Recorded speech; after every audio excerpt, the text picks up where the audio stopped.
Yo, yo, yo, what's going on, everyone? Welcome to the 19th hole at 9 without Byron. He is taking a much needed little vacation, a little rest, whatever you want to call it, time off, a little break. So you just got me, and we're going to go ahead and review the Masters. We'll review everything that worked with the sweet spot process and just kind of recap that and get right into the RBC heritage. So let's go ahead and throw this up on the screen. So first of all, I'm not sure who's all here in the chat, but how was your Masters? I would say for me, I thought it was pretty lackluster. A lot of it has to do with the fact that Rory got up to 12 under par by Friday afternoon. And although the tournament wasn't over because Saturday he fell back, it still was like, man, it would have been great to see Cam Young win. And then it just, I don't know. I don't know if it's because I just want to see Scottie Scheffler just absolutely dominate. And maybe that's why I'm a little frustrated with the Masters, because I was hoping he'd play better. I don't mind that Rory won. Like, I don't have an issue with Rory winning. I just don't know, man. It just... I also kind of had an issue with the broadcast, because I thought the broadcast was worse than it ever has been. I just wanted to see golf. You know, I just wanted to see golf shots. I mean, that's because I'm, you know, a golf hardo. And I just want to constantly see shots and shots and shots. And I understand that the masters.com provided that, but I didn't really want to sit at my computer, you know, and watch it. I wanted to just rest and relax on the couch and just enjoy, but having to listen to the broadcast talk about all these random things. And I understand golf still to this day is dominated by the older culture. I just don't know, like, do people actually enjoy that? Do people actually enjoy seeing Cam Young in 2007 making an appearance at the Masters or whatever, whenever that was, when he was like 7 years old or something like that? I think it's kind of funny. I guess it's kind of cute, but or listening to, I don't know. It's almost like they're trying to create drama when there isn't any drama, and instead you just have to listen to people talk. I will say this, now that I kind of was trying to remember what I didn't like as I was speaking there. One thing that I will be just quite honest, or not quite, now that I remember, is like they'll put the camera on Rory, having him talk to his caddy, discussing the shot, and then watching his whole pre-shot routine when I know Scottie Scheffler's about to tee off on 13. You know, I want to see what the heck happens on 13, because I felt like Scottie was just, it was like, sure, he was 3 shots behind, but they're showing all of Russell Henley shots, who is at 10 under. Scottie was at 9 under. And all they're doing is continuously showing Russell Henley shots, which is, it was fine. But where is that? Why are we not going and watching Scottie? So like on hole 13, he somehow drove it in the middle of the fairway, but was like in a weird position. He had to lay up, and like, I want to know what happened there. Couldn't we go backwards in time and try to figure out, you know, like what happened with Scottie's drive? But I don't know. I was kind of a little confused. I thought perhaps, you know, Scottie might have got mad, slammed his driver down, and we don't want to show that on TV, but I just don't get it. I don't get it. I didn't understand. I was frustrated watching the Masters. I'll put it that way. I also didn't do that great when it came to like DraftKings. My one and done pick was Bryson. So frustration all around, man. Frustration all around. I had maybe, I think I built, if you were with me Wednesday night, I think I built 10 lineups right away with Rory in them. And I think I put those all in winner take alls, and they just all didn't have the right guys. So just didn't work out. What's going on, Dan? I see you in the chat. Oberg bogeys 16 and 17 cost me $150 in a 7-man parlay. Oh my God. Yeah, I don't even actually remember what my ownership was. Let me double check. When it came to everybody that I played. So what I can do is under my lineups, I'll just go ahead and paste this over because I think these were all of the lineups. Should be 104 that I created. Let me paste those there. Yeah, 104. So this is what my ownership shakeout was. 10% Rory. I'm cool with that. I was fine with 10% Rory. I had 15% Scheffler. Again, I'm overweight on both of those guys, barely, but I'm still overweight. I did not care for Justin Rose. The more I watched him too, the more I didn't care. And I don't mean this to be a whole hate fest, you know, on the Masters. Maybe you guys absolutely enjoyed it and had a fantastic time watching it. I don't mean to be hateful, you know, with any of this. It's just, a buddy of mine called me and we were talking about it. He's like, so what do you think about the Masters? Kind of in like a, you know, whatever tone. And I was just like, it's kind of a disappointment. And he goes, yeah, I don't know either. I guess that's probably the right word for it. Like he was feeling like it was a disappointment as well. And like I called my mom, and my mom was dealing with other ththings, but I was just like, hey, you watching the Masters? She goes, no, I turned it off like a couple hours ago. I was like, oh, okay. So yeah, the people in my circle didn't really care for the Masters. Not that it's just up to one of my buddies and my mom, but it didn't seem like anybody really cared all that much. Good to see Rory get back-to-back wins. I love domination. So if it's Rory, wonderful. If he can go on a tear, would love to see that. Obviously, it's been Scotty as of late, and I would love to see more of Scotty just winning. But man, the every other year and only during the even years, thought maybe Scotty could live up to that type of expectation. But Rory has a chance to do back-to-back-to-back next year. And I mean, geez, he seems like the favorite already, right? That golf course, everybody has said this for the longest period of time. That golf course has always seemed like a perfect fit for Rory. The sight lines, the shot shapes required all seem to point towards Rory, you know, succeeding at that course. And 2 years in a row now. Pretty cool. What's going on, Logan? Nice to see you in the chat. The golf course to me is always the winner. Somehow there was some potential drama coming down a back nine on Sunday. Yeah, I mean, that is true. The golf course is always tough. It always kind of, it's so interesting. It's like, you know, when you feel like you have to guard or protect yourself from bad shots. Actually, let me go. If you do hit bad shots, you get penalized. You know, and that's what we've always loved about other golf courses like the Players. Can't think of other ones off the top of my head, but basically any golf course that has water in play or trouble that lurks, you know, tight fits and stuff like that.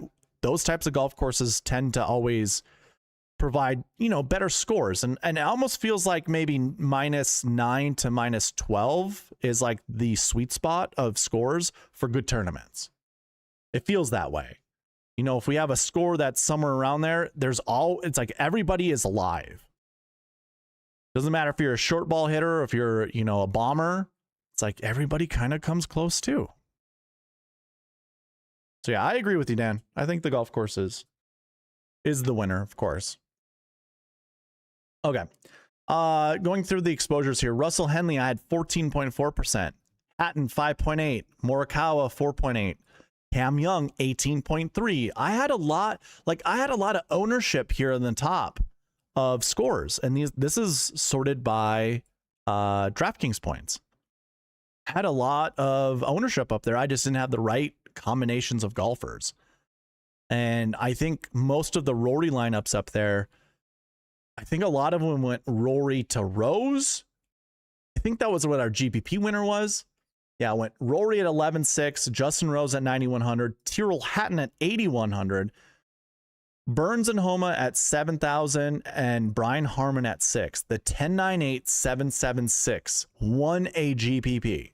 We talked about that at the beginning of the week, that was probably the way to go with building lineups, maybe making a substitution, maybe making 2 substitutions.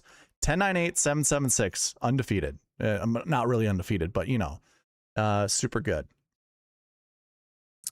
So the GPP winning score scored 565 points. That was the Millie Maker. The optimal lineup was Rory at 11.6, Tyrrell at 81, Henley at 79, Burns and Homa 74-73, and Jake Knapp at 74. So that is a 10, 8, and 4 sevens. I mean, it's 11K golfer with Rory, but obviously here at Sweet Spot DFS, we count just anybody who's 10K and above as a 10K golfer. So that's a 10, 8, and 4 sevens. I was never getting there. That optimal lineup used $49,700 of the salary and scored 580.5 points. I think this is one of the biggest gaps between optimal lineup and GPP winning lineup there has been in the most recent years. Let me double check. Last year was 600 to 579, so it's a 20-point difference. 2024 was 514 to 507, 7-point difference.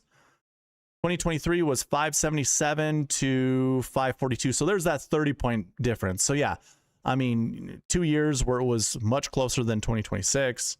Optimal lineup in 2022 was 507.5, and the Millie Maker scored 477. Ooh, that was 40 points. Okay. So I guess it was just the last 2 years. Last 2 years where the optimal lineup and the Millie Maker. I mean, I guess if I look at it and this was close. Just kidding. I for whatever reason in my head, I was doing the math wrong. I thought this was a 30-point difference. It's a 15. It's a 15.5 point difference. That's really good. I'll take back my words. That's really good. Holy crap. Just way more reason to, try to hit the optimal if you can. Again, a 10, 8, and 4 sevens just never happening.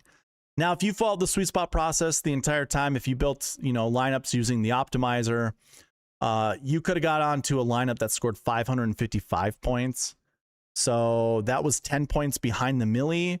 I went into the Millie to see where that lineup would have done, and it would have gotten 3rd place. It would have won you $100,000. But the lineup was Justin Rose at 91, Cam Young at 92. So you would have started 92, 91, Tyrrell at 81, Henley at 79, Knapp at 74, and Patrick Cantlay at 79. So future me, you don't like playing price tags together. There was Henley and Cantlay that were in the sweet spot optimal. Stop caring about the same price tags. My God. Anytime those golfers were together in the lineup, I forced them away from each other because I just didn't want 2 $7,900 golfers in my lineup. And that's just because all I've ever, I'm a creature of habit, but a creature of patterns, basically. If I see a pattern where you don't see the same price tags together in a lineup, I just don't I just avoid it. There we go. It was that way. So the second best lineup, this will be going into the database as the sweet spot optimal. The second best lineup. So the optimal scored 580.5. The second best lineup scored 579. So 1.5 points behind the optimal. And let's double check how much it was. I forget. I have it in red font over here. So it's 11.6. Roy McIlroy, 91, Justin Rose, 81, Tyrrell Hatton, 79, Russell Henley. So those 4 golfers. Keegan Bradley at 7,000. And then scrolling down to Hao Tong Lee at $6,300. Hao Tong had a 10 on hole 13, a par 5, a 10. He was like -7 to begin the day, and he finished +1. So he had a rough day, but he still scored a lot of DraftKings points. And that used $50,000 of the salary. Just throwing that out there. Hao Tong was the 17th best scorer on DraftKings, and he was the best 6K golfer that scored on DraftKings. He was better than Brian Harman, who was in the GPP winning lineup. We talked about Hao Tong quite a bit. We went over, well, it was like kind of during our conversation of debutantes, which one thing to note, look at the top 20 leaderboard. Not a single debutant. You know, people who were playing the Masters for the very first time. The 3 debutantes that did the best, Chris Gotterup, that scored 68.5 points, Sam Stevens, that scored 68 points, and then Michael Brennan, that scored 66.5. And we went over that too. Sam Stevens was one of our favorite golfers that was debuting at the Masters, being the first, being a Masters rookie. He was one of the favorites. Could have just avoided all Chris Gotterup lineups, honestly. Although he played well. He played well. So, yeah, you know, when it comes down to it, the Sweet Spot Optimal did not take down a GPP.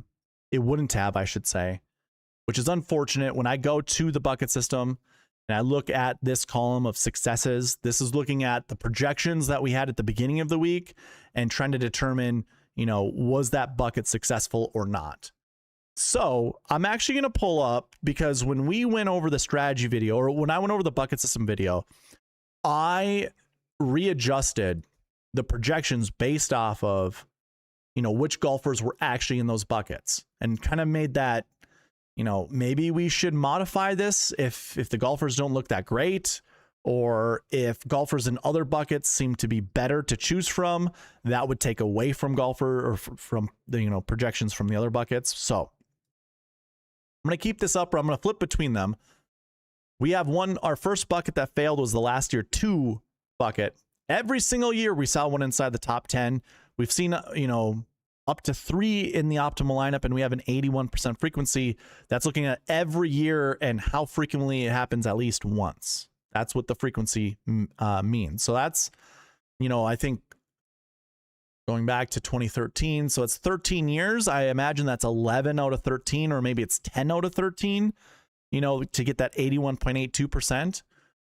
Or I shouldn't say it would go back to 2014. So maybe it's 10 out of 12. I'm not positive. That doesn't seem right.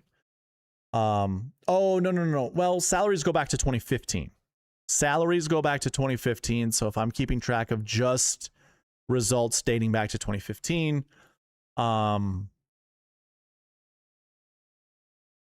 that's 11 years. So it's 9 out of 11 is my guess. That must be 9 out of 11. So yeah, that bucket failed. There's no easy way to say it. It failed. Last year 2s, if I go into the spreadsheet and just look for all of our last year 2s, when we look down here, Hideki Matsuyama was the only golfer that would technically be a last year 2, but we chose Patrick Cantlay was the golfer to put in your lineups for the Sweet Spot Optimal. So I think that alone, that bucket alone probably screwed you out of building a good lineup if you follow that completely. And like there was a bunch of them that were, you know, a couple shots away from being 12th or top 10. So it wasn't a terrible bucket, but it just didn't provide good enough results to actually, you know, make a winning lineup.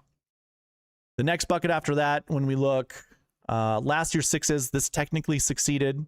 Like we had one that was in the optimal lineup. Sometimes it's just not, the no's don't incorporate the actual projection or the round up, round down. And if we look at last year's 6s, did we want at least one? Yeah, we did want at least one. Okay. And our golfer that was a last week 6 was Jake Knapp. Golfer who did not play, or last year, I'm sorry, who didn't play last year. That was Jake Knapp. Jake Knapp did have course history, so he was not a debutant. And then what else do we want to look at? So yeah, that bucket was actually successful. And then the last week 5s, golfers who missed the cut. We had 2 in the top 10, 2 in the optimal lineup, and 1 in the Sweet Spot Optimal. The projection here says 0 to 1. I've said this before. I have not put anything in the formulas to try to figure out, you know, to incorporate that 2-point gap that we always talk about between minimum and maximum projection. So although this says 0 to 1, it's really 0 to 2. And guess what? all of our numbers fit there. So 35 out of 36 buckets were successful despite, you know, the 2 no's here. That's just formula issues on the spreadsheet. So yeah, I mean, it's not perfect. And I guess if we go and look at our marquee tee times, so we just look at the golfers in the top groups, we fail here too. Okay. So again, we're looking at the top 3 golfers, or the top 9 groups. They all have 3 golfers in each of the tee times. And the thing to look for are golfers in the optimal lineup, like say Russell Henley right here. He was in a lineup with 2 other golfers that finished inside the top 12. Colin finished 7th. Hideki finished 12th. We do have Justin Rose right here, who was in the GPP winning lineup. You know what's kind of crazy? I wonder if the GPP winner followed the sweet spot process, because they had Rose, they had Rory, and they had Sam Burns. None of them played together. None of them played together. And that's the rule here with the marquee tee times.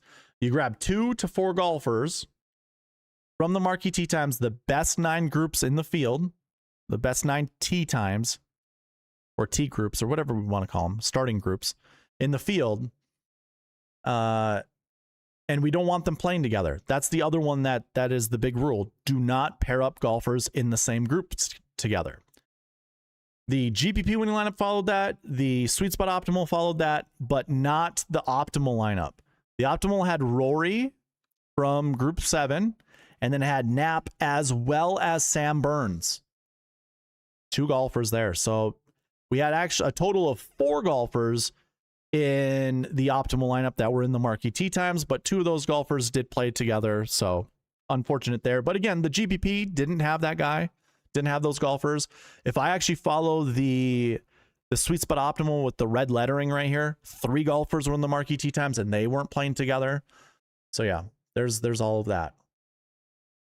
Group 10, that was just outside of the marquee tee times, had Tyrrell Hatton, who was in every lineup, you know, that I keep track of, the Sweet Spot, the GPP, as well as the Optimal. He was there. And do we have anyone else that played together? No. Nobody else. So the optimal lineup did have 2 golfers that played together in a group. Each of the other 3 lineups, because I keep track of 2 different Sweet Spot Optimals, they did not have golfers playing together. So again, not fully successful, but obviously good enough to win a GPP. That's what one of the guys did right there. No golfer. Who looks like I forgot to actually highlight one. Let me double check on that. 1, 2, 3, 4, 5. Oh, it was the hold on. Brian Harmon, 6,500. Where is he?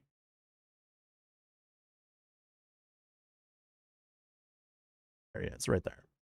Forgot to highlight him. Let's see if he was in a group that mattered. No, he was not. He was in a group with Adam Scott and Daniel Berger. So again, GPP didn't have anybody that played together. Let me look at the chat here. Geez, 1098-776. That is wild. Logan said there were some things to be disappointed by in the Masters. I was disappointed that we had so many high caliber players, yet some of them just disappeared. Yeah, that's true. I think the extremes are very good, but it was a roller coaster, and usually you expect more consistency at the Masters. It was a historic and magical day for Rory. I ended up losing $17 of what I had played. Of course, I didn't pick Rory because I can't stand his body language. I think I cashed some because of Hat and Reed combos. There you go. What's up, everyone? Broke even for the week. Good for you, man. Good job, Cody.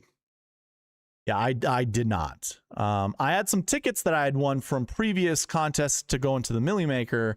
So I think I had like $229 worth of entry fees, and I got back $60. So bad week for me. But we move on. We move on. So let's see. Do I have anything else to talk about the Masters? I don't think I do. I really don't think I do. I do want to look to see what my exposure was for ROM and for...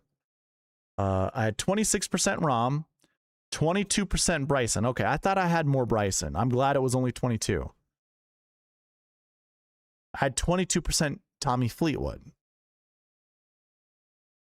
what were most of my lineups? I'm just curious, and this isn't something that we all have to go through. Like, I don't have to really show this with you, but I'm just curious what I did, because I thought I built some good lineups.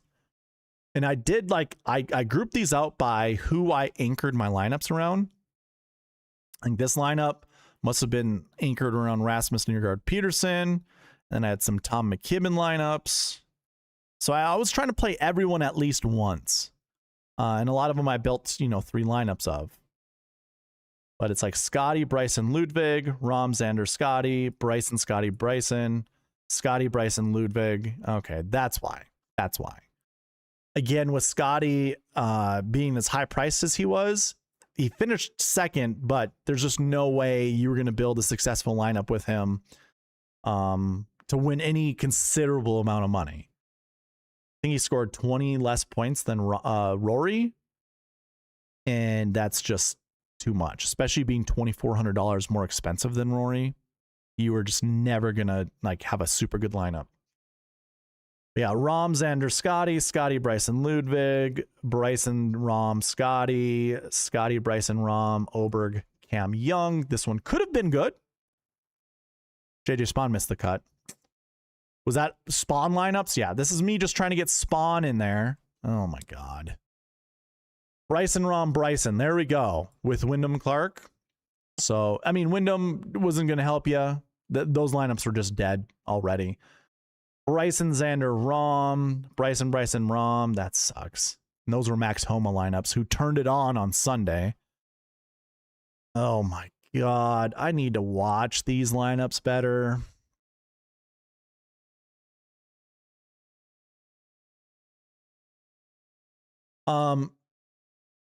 Here, let's do this really quick. I'm going to sort by salaries.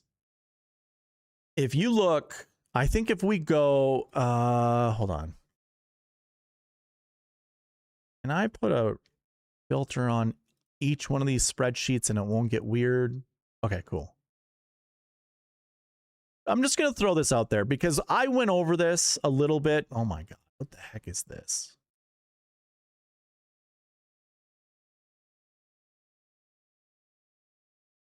I went over this during, I think, the Pass Optimal and GPP winning lamps video I did. It was one of my videos that revolved around salaries. It could have been just a strategy video, or maybe it was my video with Byron. I think it must have been Pass Optimal and GPP winning lineups. But here's what I'm doing. I don't know what I was looking at. 7K golfers that scored over 60 points? Like, what the heck? Why? It must have been from a long time ago.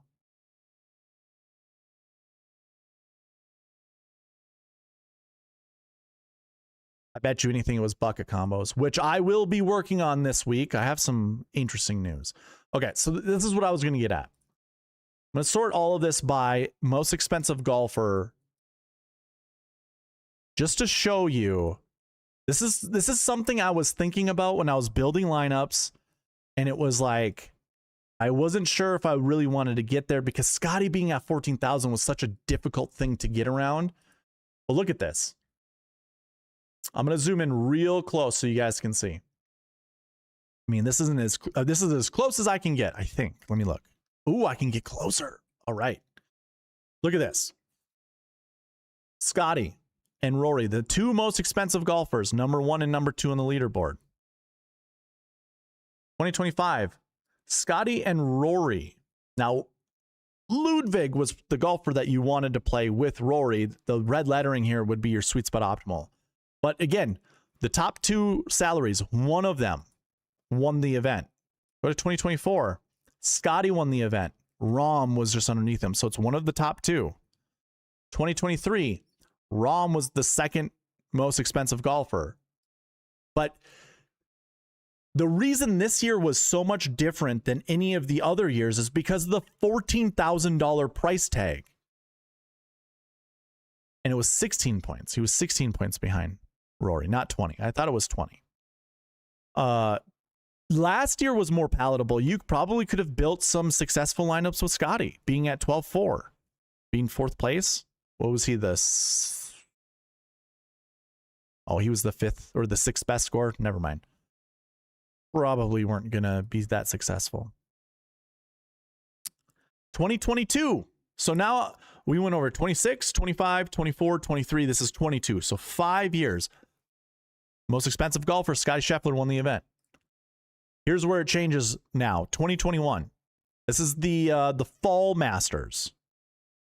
So I guess we don't really count this one. Oh, this wasn't the Fall Masters. This was the Spring Masters after the Fall one. Never mind.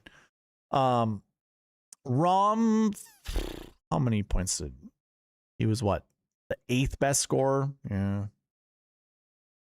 How much? The salary was for this was 49.1. Those are all good. Let's see. The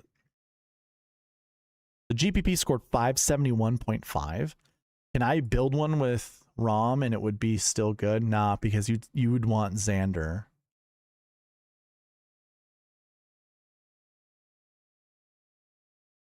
This is just over. Guess I could do something like this. This would work. This is under the price tag. How many points does this score?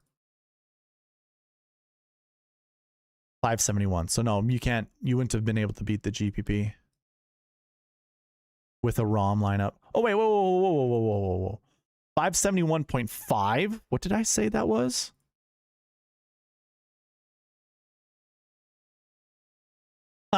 You'd be half a point short. Half a point short if you started your lineups, the best John Rahm lineup that you could have built. You'd be half a point short of winning the GPP. So, I mean, that was a close one.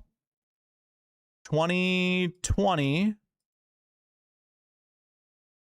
I'm not going to go all the way back. This is the last year I'm going to look at this. I feel like it's not going to have the most expensive golfer at the top. No. Oh, Justin Thomas was in the optimal lineup. So the second most expensive golfer. So yeah. It looks like it's the second most expensive golfer almost every year, not named Scottie Scheffler, right?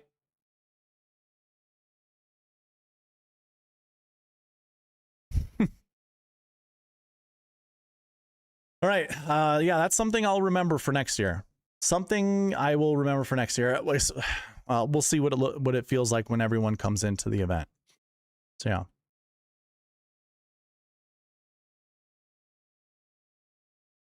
Young hurt you today, Cody? Yeah, dude, man, it would have been sweet to see Cam Young win. That's how golf is. Just gotta keep trying. That's right. Rom, ... Could you have built Scotty, Rory? I don't think so. I don't think so because, like, there's not enough cheap guys up top. There was not enough cheap guys up top. So 11.6 and 14,000. I have to go down to Haotong for sure. Maybe Keegan. Let's see. Wyndham at 71. What do I got left? Nope. Can't do that. I can't even put Keegan in. It's got to be all sixes. $6,400 Sam Stevens. $6,500 Brian Harmon. This is still too much. Too much. I have $5,200 left remaining. It's a 63, a 65, and a 64. So no, you couldn't build Scotty. And you can't build Scotty Rory lineups. Not even close. I played 100% John, Rahm, Bryson. Sums up my week. I got some back in the T20 market, but lost overall. That sucks, dude. Sorry to hear about that, Logan. Sorry to hear about that. One thing to note, right? If we go to the cheat sheet, look at this week,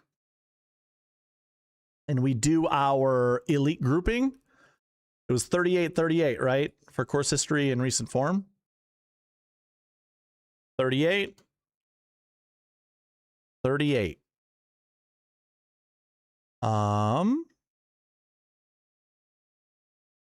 know what? Let's do this on the spreadsheet. Sorry. Let's do this on the spreadsheet. I'm going to do it this way. It's actually 32. I went to 38. Oh, was it 32? Maybe it was 30. It was 32. It was 32. Okay. 32 and 32? No, 32, 38. Okay, 32, 38.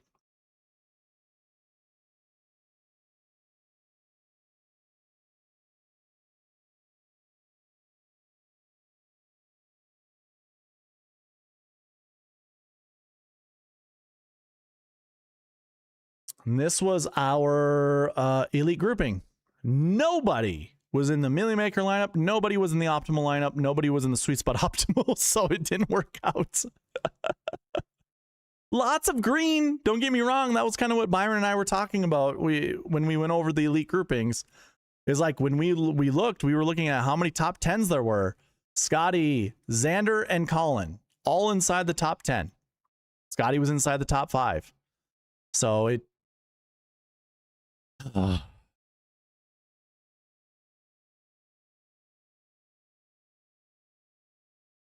don't even know what to say. It's a matter of just like decimal points. Like it, not technically, but that's what it feels like. It's just a matter of decimal points.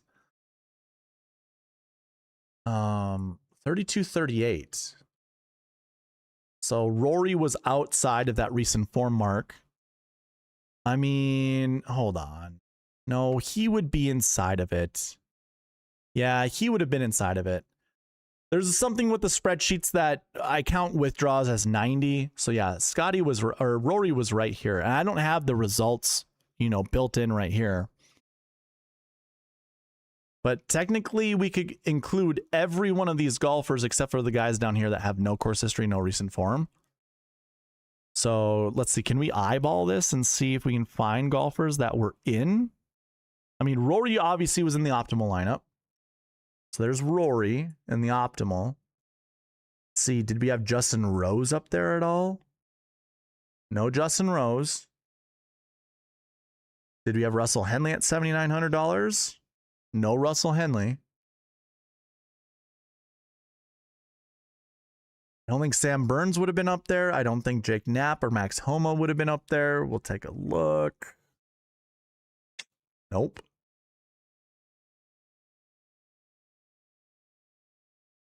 Wow. Oh my God. So just coming into the Masters, it could be the great whatever you want to call it, the eraser, the great equalizer, whatever you want to call it.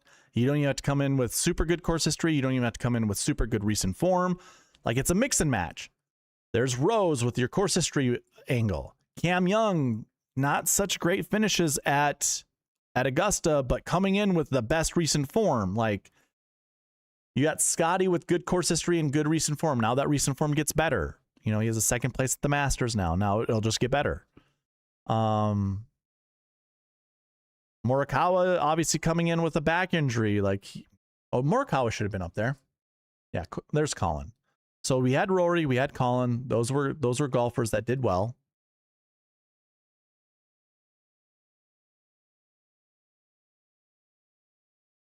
I wouldn't have had Tyrrell Hatton up there regardless because his course history just isn't that good, but because he's on live, I don't have live stats. He wouldn't have been there anyways. Same goes with Patrick Reed, although Patrick Reed's course history is inside that good course history, so I think he's probably there, right? Pat Reed at 9. Yeah, there's Pat Reed. So it was Reed, Morikawa, McIlroy. They were all included in that elite grouping, so we did have 3. We wanted somewhere between 1 to 3. And I mean, you can't play those guys together, though. That's the thing.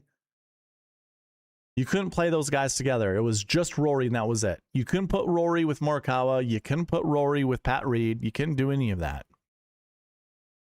So, it's a couple of putts rolling in. Yeah, dude. Oh, Scotty today. He made easy putts look bad, and he made hard putts look easy. He was rolling in par putts from all over the place, and then when he had good birdie looks, he wasn't even touching the hole. It sucked. It sucked. Okay. Well, I don't really have anything else to go along with the Masters. I wasn't really planning on doing a very long recap tonight anyways. I just gotta just mention this. You know, the sweet spot process was 10 points behind the GPP winner. And it was 25 points behind the optimal lineup. It's not bad, but it obviously doesn't win you a GPP. So that's where I say the sweet spot process failed. For the Masters this week, it did. The buckets were pretty good. 35 out of 36 buckets were correct. It'll always come back to what Byron and I almost talk about every single week. Everybody's good enough to win. I did my best And I say that a little bit gritting my teeth. I did my best trying to be as unbiased with my selections as possible. Obviously, I was biased. I limited my exposure to Rory to 10%. 10%. That was it. I didn't want any more. I didn't want any more. That was it. Nope, just 10%. Don't want any more. That was stupid. I mean,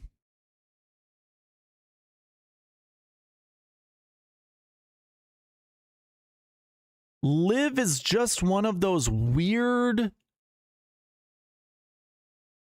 It's so weird. Liv screws things up. Screws things up. Rom looked great coming into this, you know, like playing on Liv. Bryson looked good. And then they both looked like idiots when they came and played Augusta. But you did have Tyrrell Hatton finish third in the optimal lineup. Actually, this is one of the first years that we didn't have multiple Liv golfers in the optimal lineup, I'm pretty sure. If I remember correctly. If we go back to last year, you had Bryson that was in the optimal lineup. You had Patrick Reed in the optimal lineup, so that's 2. So it's just those 2 guys that were in the optimal lineup. 2024,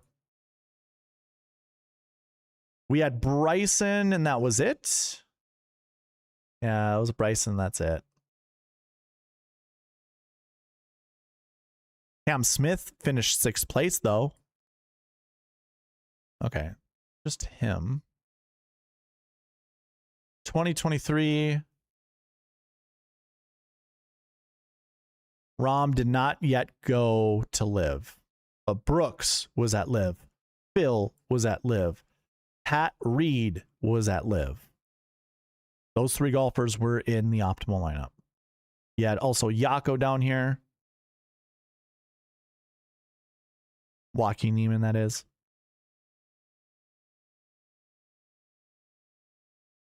So, yeah, kind of wavering. Liv just kind of wavering. It's like my 0 Rory rule. Yeah.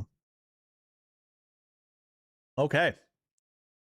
All right. That's it. That's the recap for the Masters. I don't have really anything else to apply to the Masters. I accidentally closed my RBC Heritage sheet, so let me open that back up. Actually, we don't need that. We don't need that. We have these wonderful tools at sweetspotdfs.com to go over for the RBC Heritage. So I do have the field updated. The buttons right now will bring the Masters button up. If you can ignore that, it's whatever. But I do have the RBC Heritage loaded up into the next week. On the cheat sheet, there's expected to be 80 golfers. The strength of field is going to be really good. Rory's not in the field. He wasn't in the field last year. I think by memory, if my memory serves me correctly. But we'll have a bunch of good golfers here that, you know, play RBC Heritage pretty well. Scotty's going to be here. Cam Young, Fleetwood, JJ Spawn, Fitzpatrick. I bet you Morikawa withdraws. He looked very gingerly, like he was walking very gingerly out there. His back issues with the flare-ups and stuff like that. He played pretty well. Played pretty well getting through it, but I don't see him playing the RBC Heritage. Maybe if he takes like a cortisol shot or something like that, or cortisone, I should say. Cortisone shot, I don't think he'll be playing. Bobby Mack, Rose, that will be interesting. I bet you he does play, but maybe not. I don't know if this is going to be frustrating for him, having been in the lead at the Masters and then kind of choking it away. He played some bad golf towards the end. Xander will be there for sure. I mean, he had a couple of weeks off before coming and playing the Masters. He should be fine to play RBC Heritage. Yeah, I think we'll see most of these guys here. So it's going to be a good field. Ludwig, I have this sorted by OWGR. He's that far down on the OWGR? That doesn't seem right. Wait. Hold on. Yeah, I guess so. Wow. I mean, I'll be updating the OWGR tomorrow on my side. And then obviously I will be updating you know, this whole sheet to this week, so we can obviously go and look at that. But the lead in stats, this is one of my favorite tools here. It's just like my it's like the spreadsheets that I use. This is the whole purpose of putting this in, is so we don't have to go over the spreadsheets. So the very first thing I'm going to do is kind of go over the exact same thing that Byron and I did, or that we do every single week. We go over the elite grouping. I'm still going to remain, I'm still going to keep everything sweet spot process to my video Tuesday night, when I go for my strategy video Tuesday night, where I go over all the pieces that go over the sweet spot process. I'm not going to go over any of that tonight, but here's what we're going to do. We're going to do this like we do all the time. We're going to look at the best course history. Yeah, I mean, Andrew Novak finished second last year with 0 course history. And then the best recent form. Okay, so recent form is there, but course history, I think we just get rid of course history 6s altogether. That means I have to select everything else but a 6. Okay. So our best course history on the page is 37.17. Best recent form is 34.25. So I'm just going to go 38. 38. And look to see who our best finishers are. We had Justin Thomas, Danny Berger, Fleetwood, and Scotty all inside the top 10. So we had 4 guys there. 2024. I guess if I keep these, I'm very curious. You know what? Okay, hold on. Let's go ahead and hit the eraser button. And then go ahead and put in that course history. I don't want to see golfers with no course history. So what I'm going to do is just look at the numbers for each year. So course history, this one went to 37 to 35, 37, 35. I did 37, 37. 2024, 39, recent form, 35. Okay, so 39, 35 is kind of our range now. Course history is 33 to 30. Well, hold on. 33 to 33. 33 to 33. Okay. Still 35 is that number for me. Course history goes down to 35. So 39, 35. I think that's the number I'm going to stick with when it comes to putting in the filters here. 30. Oh boy. I don't want to tighten it up. I'll do 39, 35. And then I might tighten it up to 37, 35. 39, 35 in 2025. We had a winner, a 3rd place, a 7th, and an 8th. 2024, we had a 1st and a 2nd. 13 and 8. 10, 8, 9, or 10, 9, 8, I guess, with a 13. So we had Scotty both years where he was 13,000. 2023, you had Jordo finish 2nd. Patrick Cantlay finished 3rd. So we had 2 guys inside the top 5.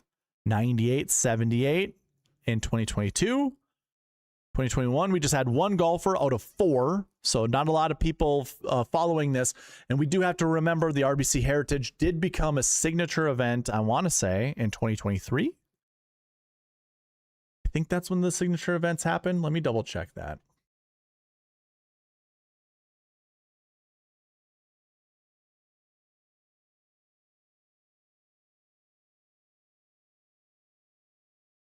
Uh, 2024 season is when they started it.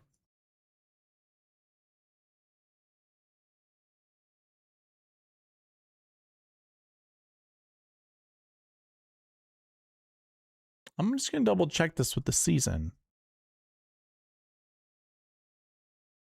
Oh, yeah. This is when it changed. At the beginning of the year started in January and you had a fall season event. Look at just the signature events. 2024? Really? Was that actually the year? Yep.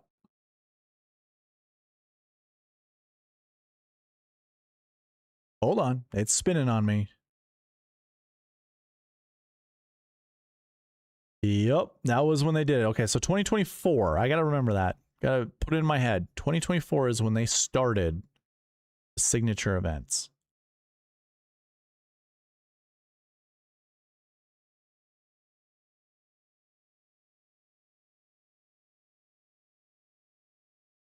Although RBC Heritage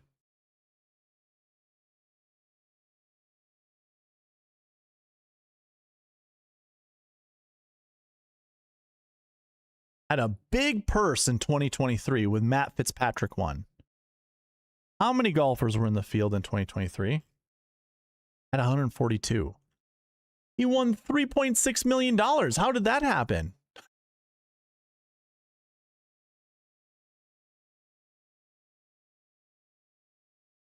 $3.6 million. That wasn't a signature event? There's a big cut, so there's a full field. Holy crap. Is that even true? I mean, in 2021, Jordo only won 1.4. Was this like a non-official, official, or was it official, non-official signature event back in 2023? Anyways, here's the reason I'm bringing it up. Because in 2024, we had limited fields.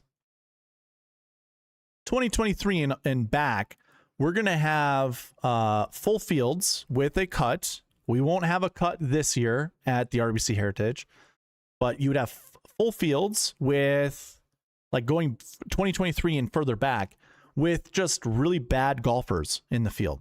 Bad course history, bad recent form.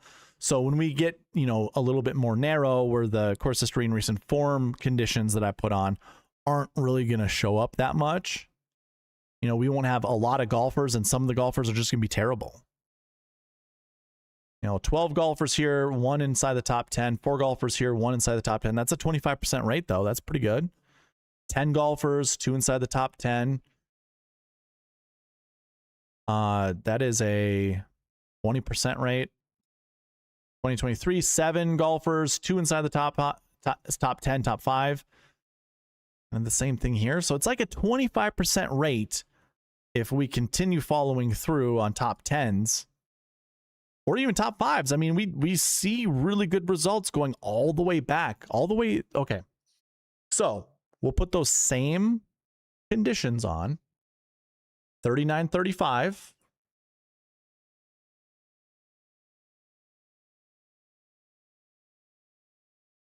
I will also note that recent form will change once the master stuff gets updated. Some of these guys will get worse. Some of these guys will get better. So maybe they're in here, maybe they're not. And of course, we are going to grab just this. But these are our golfers. And there's 13, which kind of matches the same amount of golfers that we've seen throughout each of the past few years, right? We can go into the lead-in stats. We look at 2025. We had 10. We had 8 in 2024, and we had 7 in 2023. Now, this is a large part of this is because the golfers that are coming to the RBC Heritage are playing it for the first time. Like, that didn't used to be one of the stops for them on a typical PGA Tour season, because the Masters, you know, is the tournament always before the RBC Heritage. And a lot of people are gassed. They're tired, you know, finishing the Masters and then coming over to RBC Heritage. So we don't have a lot of people, or we didn't have a lot of people prior to 2023 coming to this event. And that's why that's again, well, I should say, what I was getting at is the course history probably wasn't as good. That's why we had less golfers the further back we went, like to 2023, when I think this was technically a signature event in 2023, but again, it wasn't a limited field like it was in 2024. But 2024, we get 1 more golfer that fits that criteria. And then in 2025, we get 2 more golfers. So 3 more from 2023, basically. And yeah, you see more success. So really, just like every single week, it's going to come down to pricing, or, you know, how they do the price tags for each of these golfers. Scotty will be 13,000 again. I think DraftKings will soften the pricing, but it still will be expensive. We will still get an expensive Scotty Scheffler. But, you know, from there, I guess, again, we look at the cheat sheet. Here are the golfers that we can expect, or these are the golfers that fit that elite grouping. For now, this could update once I put the results in for the Masters. Most of you guys could probably do the math in your head. You know, Sahith is going to remain unchanged. Rio Satsune is going to remain unchanged. I mean, I don't remember what Norin did. I think he made the cut, so I don't know if his recent form will get any worse. Ludwig, I don't think his recent form can even get touched, really. I think it's still going to be good enough. Sanders is good. Collins is good. Fitzpatrick's will still be good enough. Fleetwood's will still be good enough. What happened to Berger? Anybody remember what Berger did? Did he make the cut? I don't remember. Harmon's will be good, so Harmon will be a good play, most likely. And again, if we look at our lead-in stats, what are our cheapest golfers that do well? There's Berger, 8,300. He plays this tournament well. He's coming in with good course history, good recent form. No reason why not to play Danny Berger. But that's $8,300 in 2025, the cheapest golfer. Cheapest golfer in 2024 that did well was $8,900. We're looking at the golfers that did well, not the lowest price, the golfers that did well. So second place, Sahith. 2023, your cheapest guy was $10,300 Patrick Cantlay. Your $8,000 golfer, Shane Lowry, finished 67th place. So it's not a for sure thing. And again, that was 2023 full field event. It's a little bit different than 24, 25. So maybe our 8K golfer can, you know, play well for us. Matt Kuchar coming in 2022. Again, this is not a signature event. This would be a full field event. He was third at $7,800. Don't expect, you know, that wouldn't be the same for this year. 10-7 Webb Simpson. $7,500 JT Poston. 7K range in 2020 was good, but that was like the second, it's the second week back from COVID. Look at this. So you can almost, you can largely ignore this one. 2020, we don't count 2020. 2019, $10,000 Matt Kuchar, $8,600 Ian Poulter. 2018, $9,400 Webb Simpson. 2017, there was no pricing. Okay. So here's what I will say. I can see some golfers in this field will be in the 8K range probably pretty easy. Some of them will be in the 9K, and we'll get some guys in the 10K. I think playing a 10K golfer and an 8K golfer is probably going to be the right way to go about this. But we could probably also play a 9K golfer and also feel very confident in our process, because again, the more years that this goes on, the more years that the RBC Heritage is played as a signature event with a limited field, no cut, these stats will start to, or these results will start to normalize, and we can expect, you know, golfers at certain rankings, certain power rankings, certain price tags, will just do, we'll just do well. We should expect to see more golfers like this. This is 2025's elite grouping. There's a lot of green there. We have a winner in there. We have a third place and eighth place. Like there's good results. Whereas 2024, not as much. 2023, you know, not terrible, but still not as much. So yeah, I expect, you know, this year's going to look it's going to look very similar to last year. And again, you can look at the results at the Masters, minus 1 week. This was Masters week right here. You can see how well some of those golfers did, and then their corresponding results. So again, use the cheat sheet. I went under, first what I did is I clicked the crosshairs and I changed the course history to 39 to 35. And then I went into the buckets and I just only selected 1 and 2 because I wanted to skip 6, but I guess we can include 6 and take a look. You'd have Ricky Castillo, Sudarshan Yalamiraju, Nikolai, was he in there? Yeah, Nikolai Højgaard and Chris Goddard. Those are your additions to this group. But obviously I didn't include them because if I went back the previous years with the lead-in data, we didn't include anybody that did not have course history or recent form. I guess I could select the ones with 6s and see if we can find anything else. Let's do that. We're just finding blanks. So blank for course history, not really. We did have Ludwig actually in 2024 with no course history, finished 10th. He was a 10K golfer. 2023, you did have Scotty that finished 11th. It was $11,000. And then we had an 11th place Taylor Moore in the 7K range. Nothing super impressive so far. Yeah, our guys that didn't have anything didn't play very good. Same thing here in 2021, 2020. Sure, we had more golfers with no course history playing. Brooks would have been up there, finished 7th. I mean, look, there's 25 golfers that fit this criteria. So, and this is all coming back from COVID. That's right. We don't look at 2020. 2020 just is an anomaly. Nobody here gets added that did anything good. I have Emiliano Grillo that finished 16th with no course history, and Dustin Johnson who finished 16th with no course history. So, yeah, I would just continue to put the filters on to not include golfers that didn't have the course history required to fit in the conditions. So we would skip out on Godrup, we'd skip out on Nikolai, Castillo, and Yellow Miraju. We can skip those guys.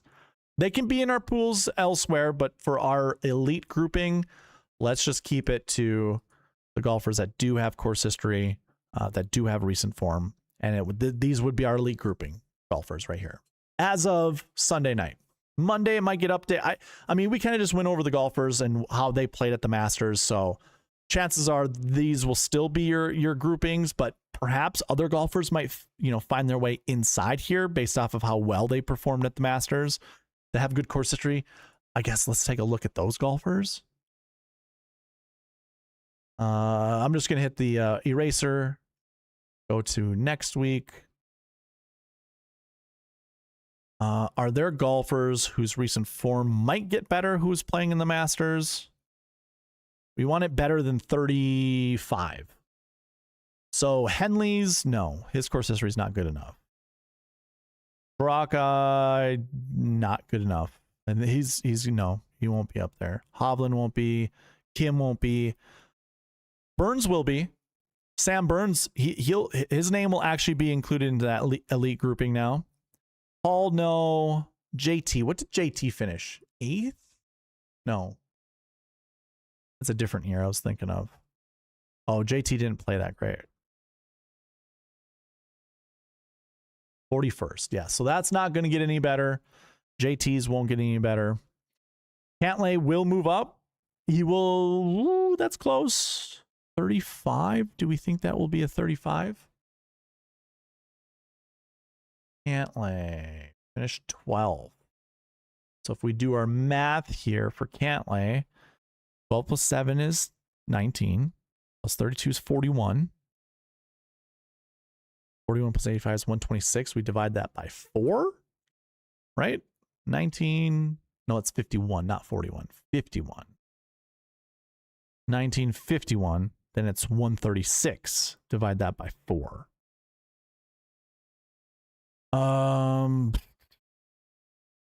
Nope. He's going to be just outside of it.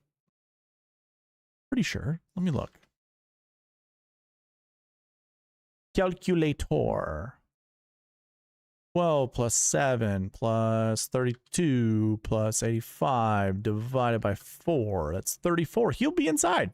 He'll just be inside. So Cantlay will be Cantlay will be a good pick for sure. He plays the RBC Heritage well. 14.88. His course history is going to be real good. So Cantlay will be in there. English will not be. Knapp will most likely be, right? Knapp finished 11th. If we do the math like we just did with Cantlay, oh, probably not. He'll be just outside of it. Double check. Knapp. 11 plus 6 plus 85 divided by... Oh, he's going to be inside. His number's 34 also. So... Oh, no. His course history is bad. I should have seen that. I should have seen that. Rosie's will probably be good enough. I mean, what did he finish again? He finished 3rd. So I'll do my math with that really quick. Yeah, Rosie's will be inside. That's easy math. Divide that by 3, 33.6. Yep. So Justin Rose will be inside as well. He'll be in that elite grouping. Stevens will not be. J-Day finished well, but not. He won't be. That 12th won't get him. That won't get him up there. It'll be close, but it won't get him there. Oh, Day wasn't even in the course history. What was I thinking? Okay. I think we add 3 golfers. The 3 golfers I just did. I think those guys will be added to the elite grouping.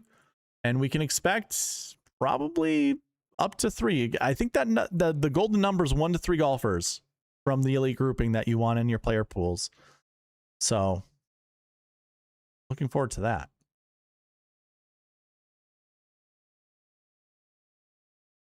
Okay. I think that's it. I really don't have anything else to add for the preview. This is all I really cared. Like if we were doing a preview with Byron, we would have gone over the oh, I forgot that Masters giveaway that's running out the top. Whoops. Byron would have went over the odds, would have went over all the things that go with the RBC Heritage. We would have talked a little bit about that.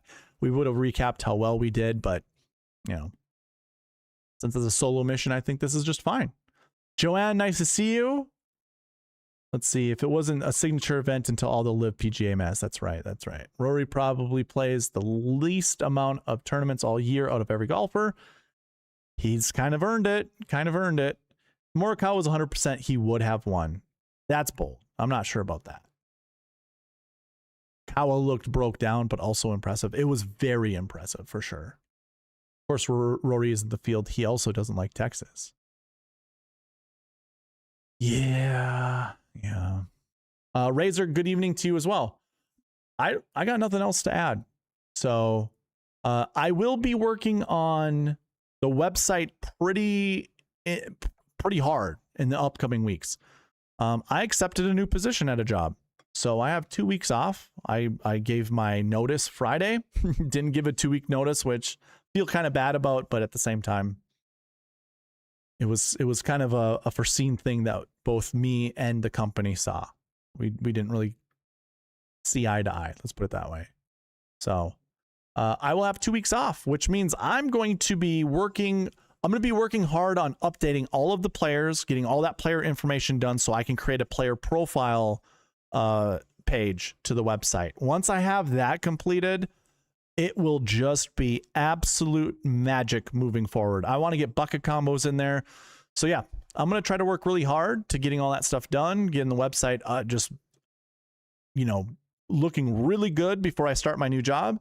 Because when the new job happens, I'm probably not going to have a lot of time in the beginning to really focus on updating all of this, like, you know, as much as I have been in the past.